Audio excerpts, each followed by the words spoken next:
Oral kilometer zwemmen, 35 kilometer mountainbiken en 12 kilometer draven.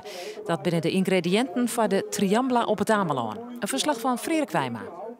Lex Kiewit, de plaatselijke favoriet van het Ameland, dan op zijn eigen eiland dus in een mogelijke favoriete rol.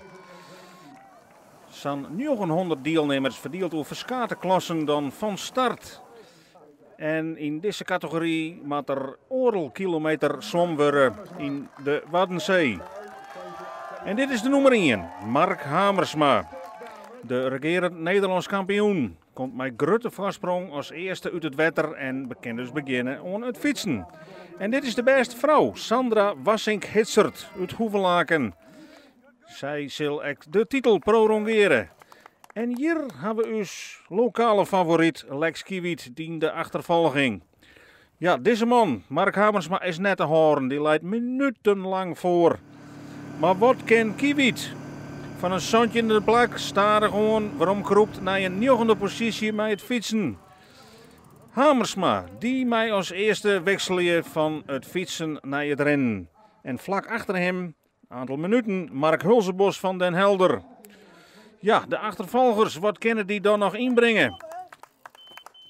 In elk geval is Lex Kiewit nog fit. Hij gaat in achtervolging op Mark Hulsebos. En hij kroept stadig gewoon dichterbij bij dat rennen. De titel gaat voor de tweede keer op Riege naar Mark Hamersma. Mark Hamersma! 2 uur 38 minuten en 16 seconden. Hij wint de Triambla voor de tweede keer op Riege.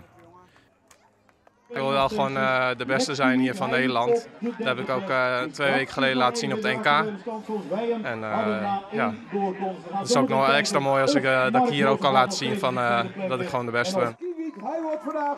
En dan Lex Kiewit, de verrassing van een 8e plak, Troskoot naar een 3e plak en hij finisht zelfs als tweede op het Ameland.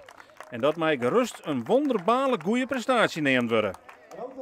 Ik had er heel stiekem op gehoopt. Ik denk als ik echt een superdag heb, maar ik had het niet durven hopen. Dus het fietsen en zwemmen ging top. Toen met lopen haalde ik ook een naar de andere in en dat was een topdag.